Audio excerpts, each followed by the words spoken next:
I'm Senator Camera Bartolotta, and welcome to Focus on the 46. And as you can see behind me, we are at a very, very special place. This episode is going to really touch a lot of you. It touched me. And I'm very glad that you're here to share the Caring Place right here in downtown Pittsburgh that has been in operation for 20 years. And we're going to tell you all about it. Stay tuned.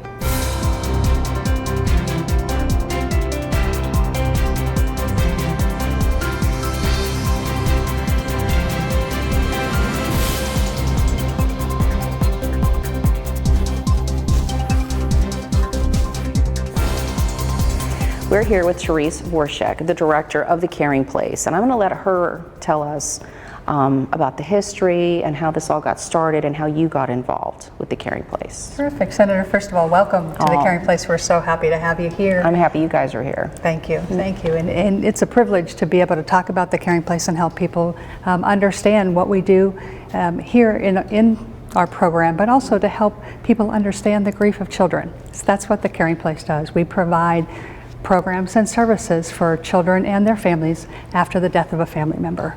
And what a lot of people don't understand is that the kids really do need extra support.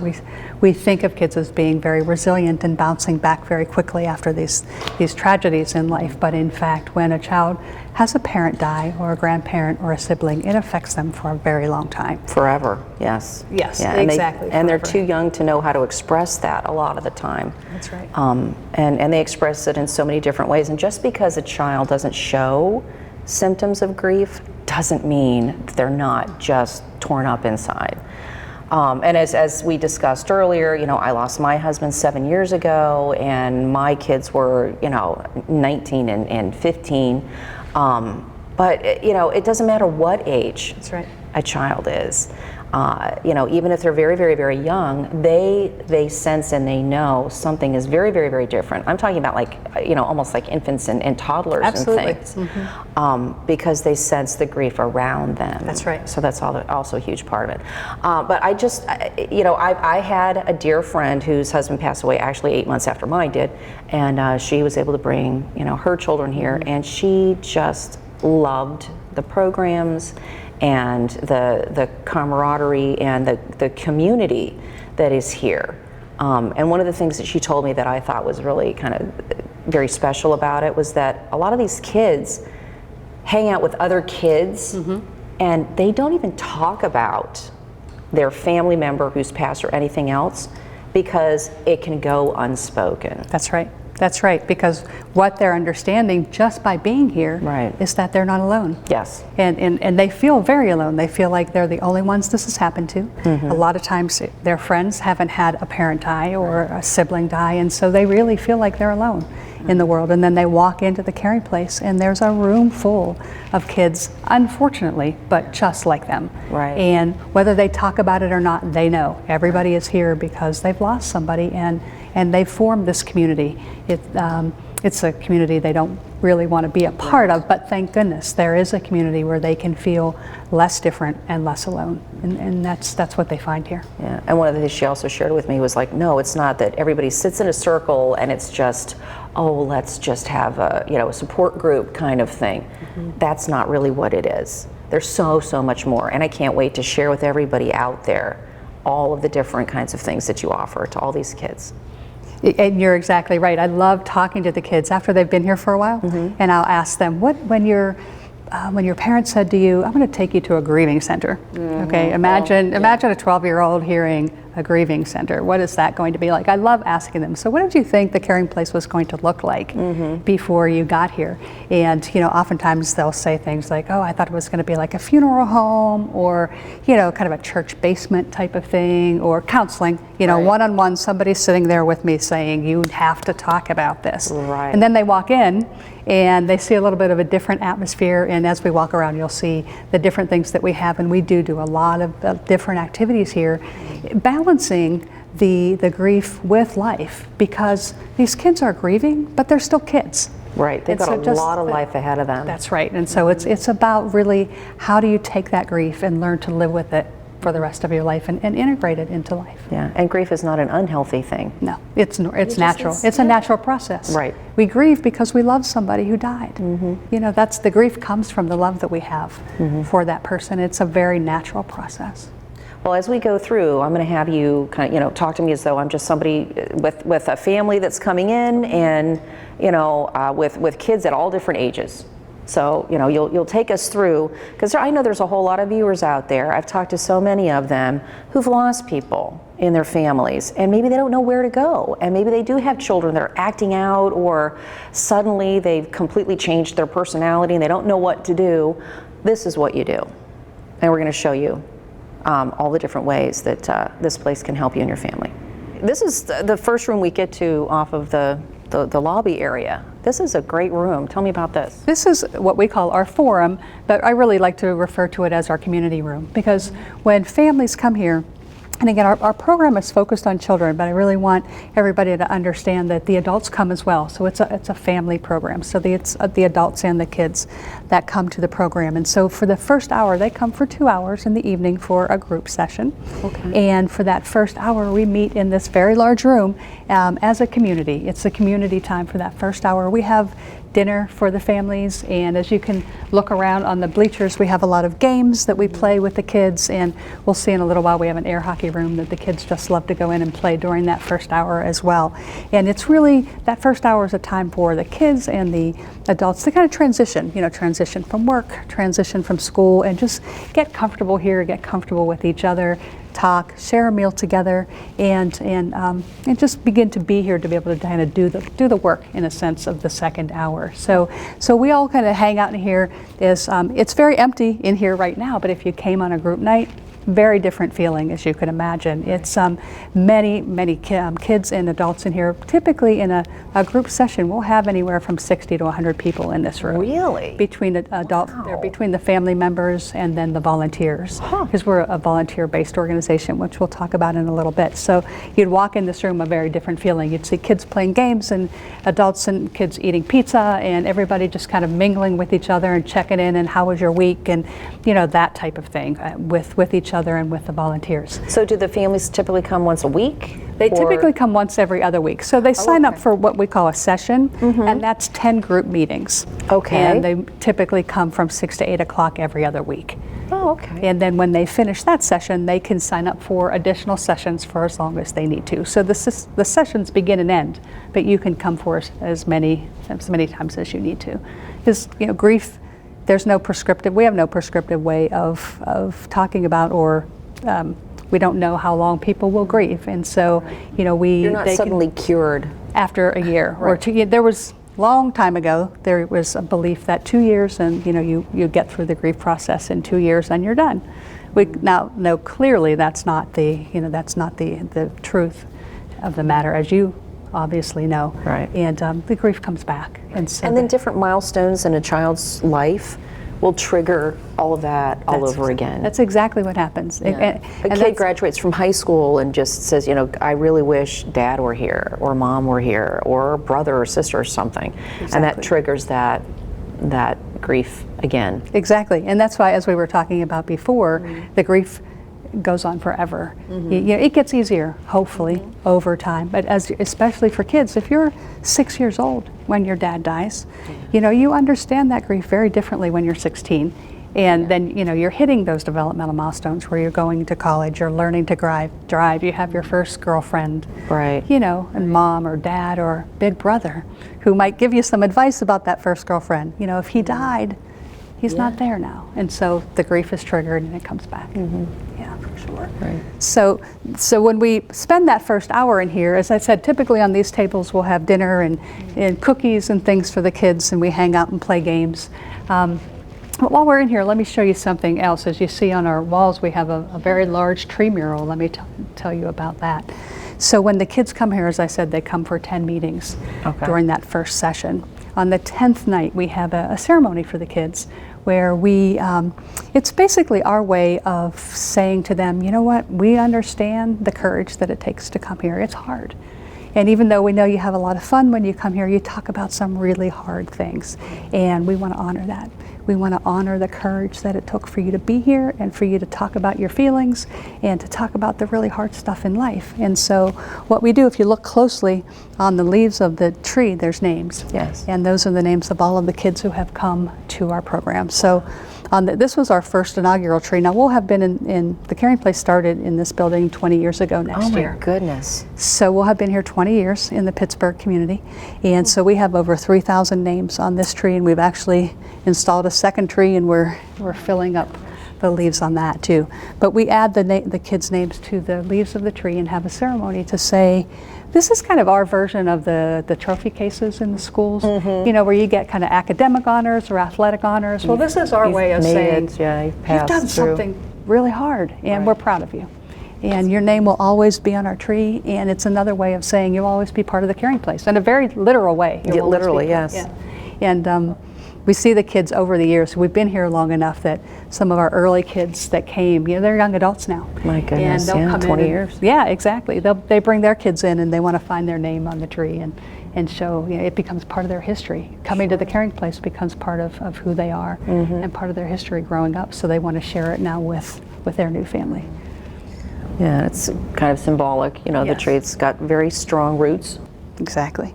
and through the process, you know, their name gets up there. Can you tell me about the logo? Absolutely. The logo was actually drawn by one of the children in the Caring Place years ago when we first started. He was one of the kids who came through one of our first programs. And while he was coming, he drew the broken heart on a piece of paper, and he had written the name of his brother across the crack of the heart, because it was his brother who died in a tragic accident. And then he went through some of our programming, and he came back to that drawing, and he added the butterfly to it. And one of the volunteers, you know, said, tell me about that. What's that about? And he said, you know, when I first started coming here, and still my heart's broken, you know, because I miss my brother. This was a 6-year-old. Oh. Okay, I miss my brother. He said, but after coming here, I feel hopeful that it's not always going to hurt so bad. And that's what the butterfly symbolizes. And so, you know, to us, that was exactly what we're trying to provide here, is that hope that it's not always going to hurt so bad. We can't heal the heart. It's always going to be broken. Yeah. But what we're trying to provide is that hope that it won't always hurt so badly. Right, right. Beautiful. So we'll walk down the hallway, and I'll show you some of the group rooms where the kids go during that second hour. So the kids will come in here during that second hour. So during the first hour, everybody's together, kids and adults and volunteers. Just and then hanging out. Just hanging out. During the second hour, we divide the kids according to age, and they come into these different rooms by age. And this is where they have now their individual support groups, their support groups by age. So this is our teen room. So typically, again, if you were here last night, there would be a group of anywhere from 6 to 12 teenagers in here from ages 13 to 18 or 19. So our program goes from infancy up to high school graduation.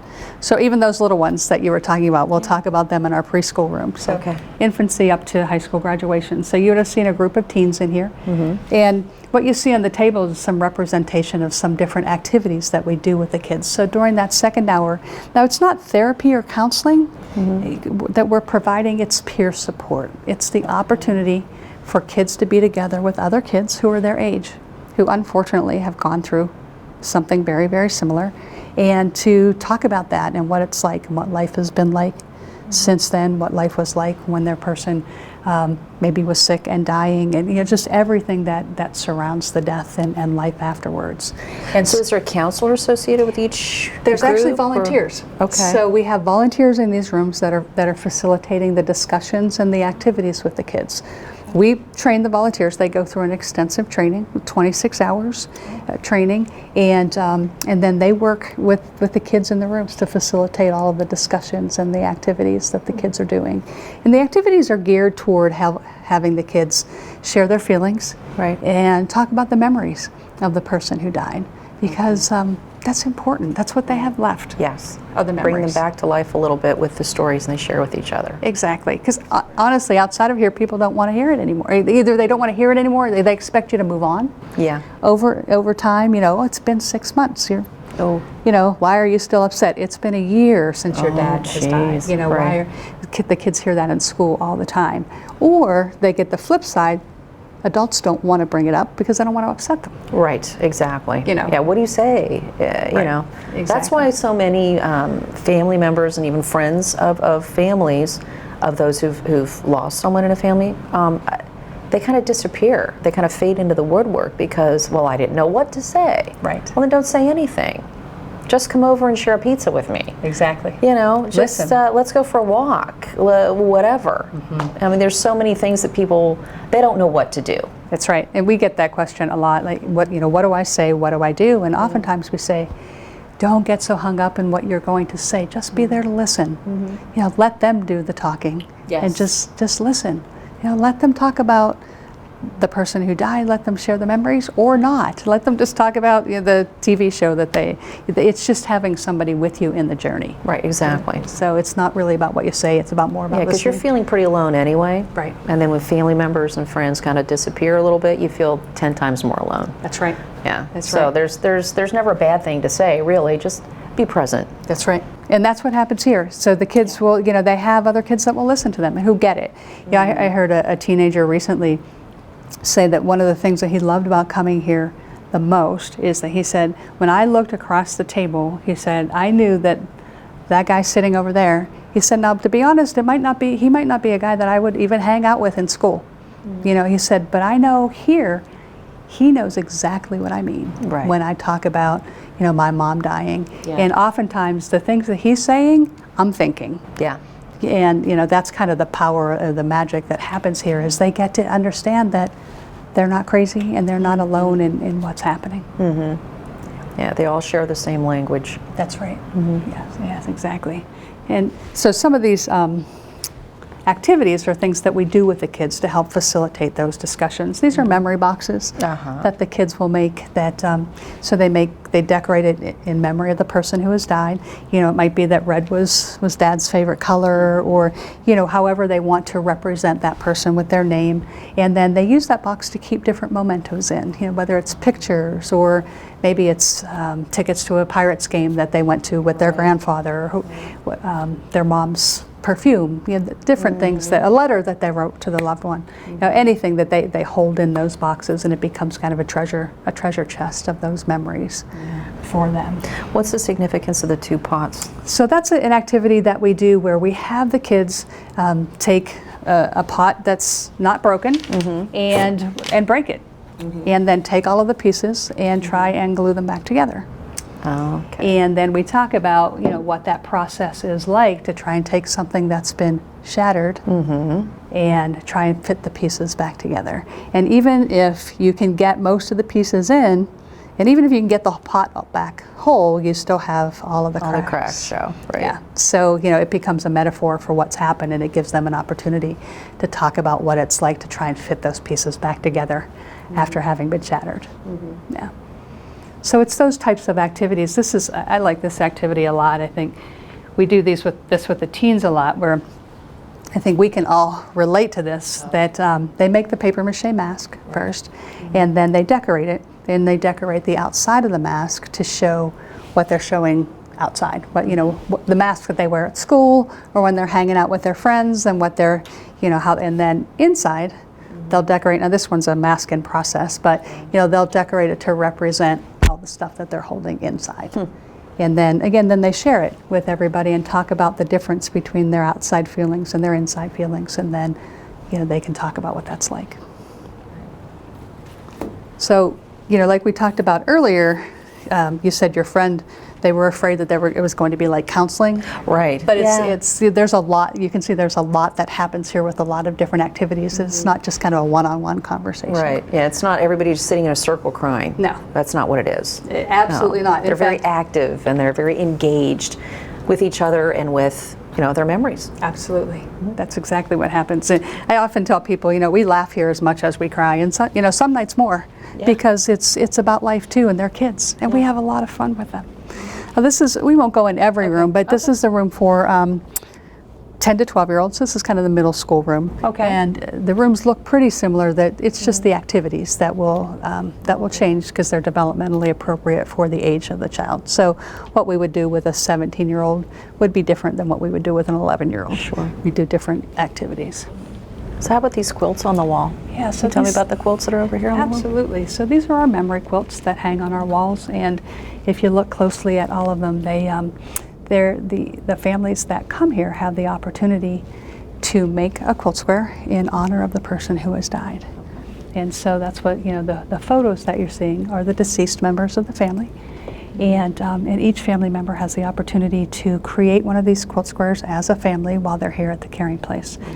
As you see, there's lots of different mementos and different things that Their hobbies, their favorite right, things. exactly. None of it's random. None of it's just placed on there for no reason. It's all the family's way of saying, this is who this person was to us. This is what they meant to our family. And this is what we want all of you, meaning the public, to remember about them. This was my dad.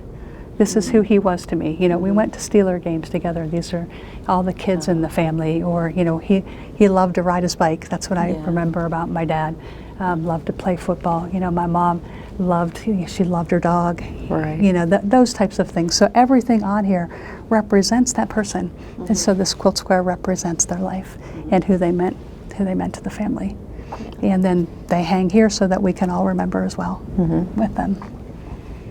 And each one of these quilts represents a group of families that came to the Caring Place together in one of those sessions we were talking about. So all of these families came in a session together, and in that way the quilt represents the connection of the families together. So how many quilts do you think you have all through here? We have many, many quilts on the walls, and then those who have been taken down, because we've been here for 20 years. Oh my goodness! So And you started doing the quilts when you from first the started? beginning. Oh, great. Oh, and this looks like for little kiddies. Yeah, so this is our preschool room. Okay. So as we talked about, even the little ones, even the 2-year-olds, the 3-year-olds, people say, do they really grieve? Well, yes, I can tell you they absolutely do. And, we believe that if you're old enough to love, you're old enough to grieve. Oh yeah. And if you came in here on a group night, it would look like a daycare, and it would look like a bunch of kids just playing.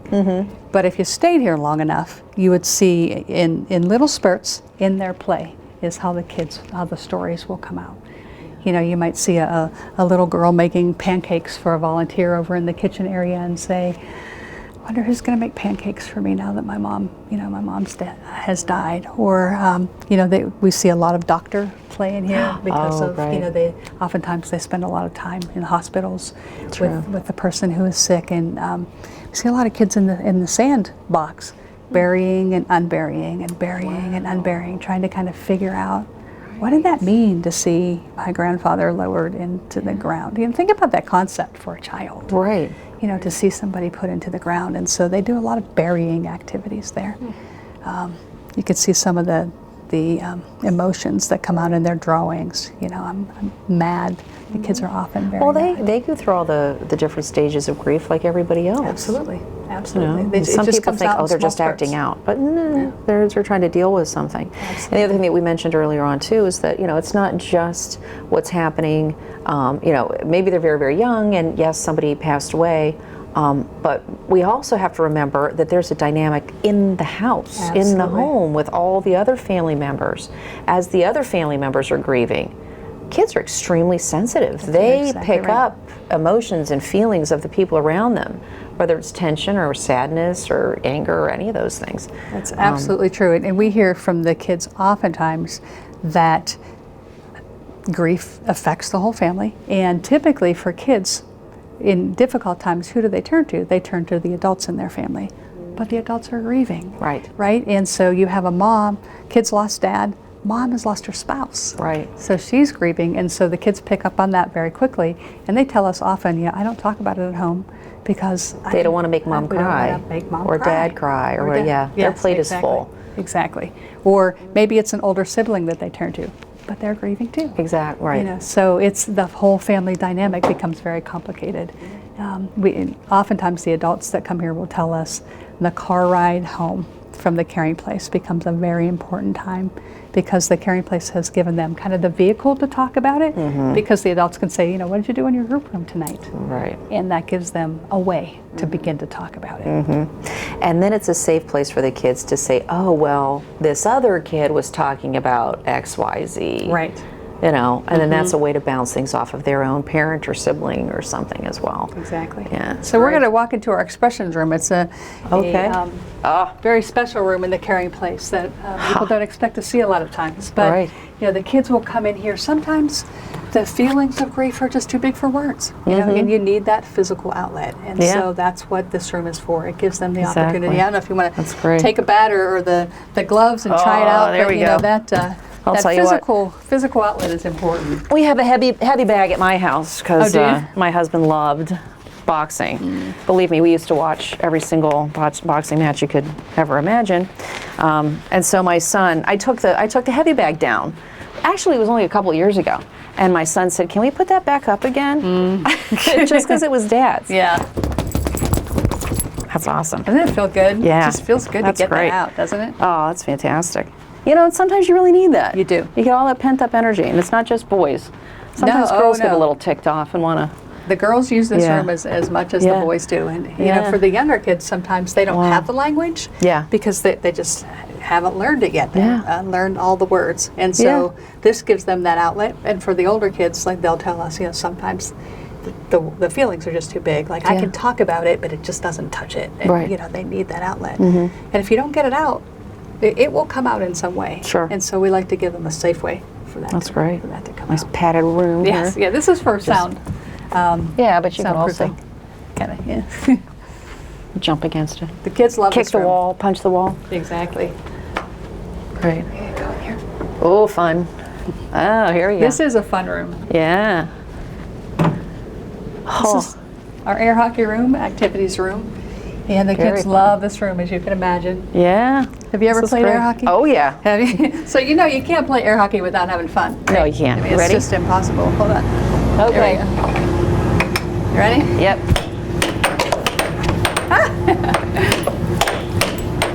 Hey, it matches my sweater. I'm going to have to win here. Ah! Ah! I always end up putting it in my own goal. That's the problem. Ah! Through no talent of my own, the puck went in her goal. That's great. So you know you can't play this Yeah. game without having fun. Exactly. That's cool. Oh, and you got a little foosball over here. Very nice. I bet this is one of the very favorite rooms, right? It absolutely is. Yeah. And, you know, just like we were talking about in the beginning. Yeah. Kids are kids, whether they're grieving kids or not, and they love to play. And this gives them a chance.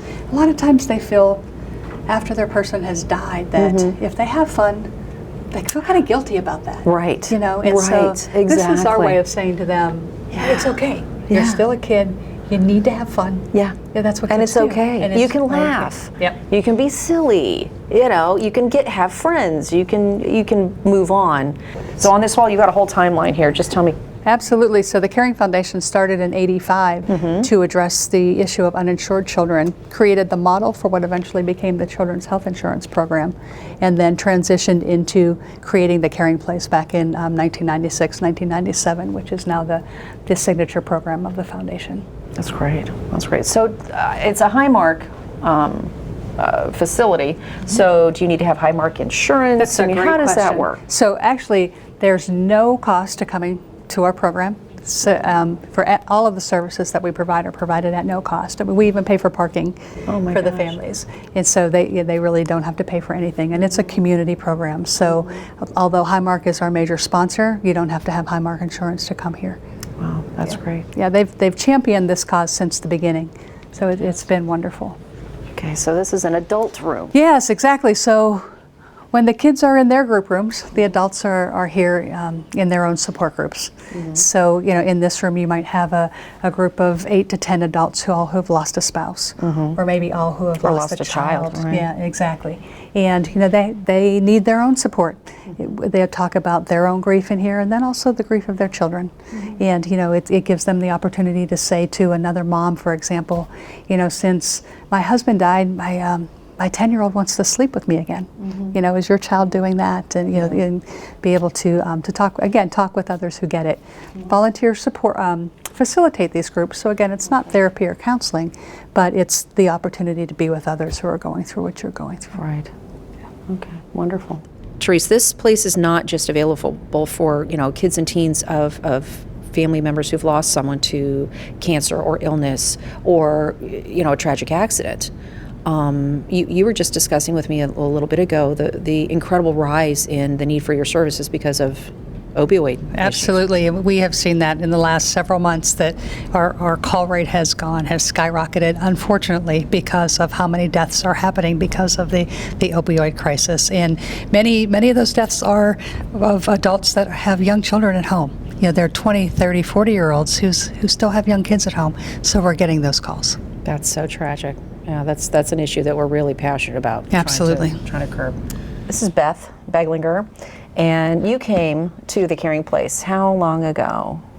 My husband died in May of 2014, and we came that fall. I brought my children. At the time, my two boys were 10 and 16, and we came for a orientation, and my oldest one didn't want to come at the time. There's a lot of that. My youngest one couldn't wait to get here. How old were they? You said 14 and 10. Well, they're now 12, and my oldest one just turned 19. Wow. So they have seen a lot. Their dad was sick for 5.5 years, and they saw him steadily decline over the years. And they felt very cheated at such a young age. So after he passed away, I knew of the Caring Place, and I knew what they did, and they were grieving, and I needed to do something for my children. And when we came here, the changes that has happened with the kids, even myself, is just it's unmeasurable. When I brought them to the Caring Place, my oldest son, he was able to verbalize exactly how he felt, but from the instant he met the kids in his group, to this day, 2 years later, they have established a friendship, and they still are together. There's a connection there that'll last for a really long time. And Troy said it was good he was able to talk to other kids that really did know how he was feeling. My youngest one, of course, couldn't verbalize, didn't quite know how to say what he wanted. And it took a little bit longer for him to talk about his feelings, but when he did, they just came out. They just came out. He was no longer afraid to speak about the loss of his dad, how he felt, what he could remember. That was one of his biggest fears, is that he was worried he would forget his dad because he was so young. Yeah. So there are things in the house that we do to remember Dad. We always celebrate his birthday. We always have a birthday cake and a balloon launch. We always, there's a big family picture of us still in the living room that will hang there. Each of the boys have pictures. They have their own memory boxes and pictures that they want in that memory box that they hold dear. And that's their private box. I don't go in it. I don't put anything in there. If they want to add something, it's a memory of Dad. That's for them to add. So this place has given you and your family the tools that you need to be whole as much as you can. Exactly. The environment, when you walk into the forum and you come back, the environment and the energy in this place, I words don't describe it. The kids and the adults, they truly become family. The kids want to come back. They do. I've asked them, do you guys want to go to, we're going to wait the next session. They want to come back at the next session. Yeah. But the energy here, the camaraderie, the volunteers that it takes, and those volunteers knew my kids before we walked in, the staff that's here, you know, everybody hugs everybody, and you ask everybody, are you okay, and how was your week, and you know, and it is, I told my boys these are lifelong relationships that they're developing, and I always tell them God brings people in your life for a reason, and they're finding out this reason. So it's an amazing place. And honestly, even my oldest son would say, if you asked him, he wouldn't be where he is today without the Caring Place. That's wonderful. Teresa, this was an amazing tour, and speaking to Beth was incredibly important for everybody, I think, to hear somebody who's gone through this process, who's really experienced it and how it's benefited their family. There's one thing I wanted you to share with everybody, and that's the pledge that everybody says at the end of every session, because I think that really just sums up everything so well. Can you share the pledge with us? I sure can. And at the Caring Place, we feel like it's really important to say hello and goodbye. And so we do it the same. We say hello and goodbye in the same way, and it is our pledge. And our pledge is, I am here for you, you are here for me, we are here for each other, which really sums up everything that we try and provide here, which is that support that we can get through this if we do it together. Absolutely. Well, thank you so much for this. I really, really appreciate it. And I encourage all of you to please go to the website, take a look at what they do, share this with friends and family that you know to benefit them and their kids and their whole family, because I'll tell you what, it's really remarkable and it's changed a lot of lives. So thank you for joining me on Focus on the 46, and we'll see you next time.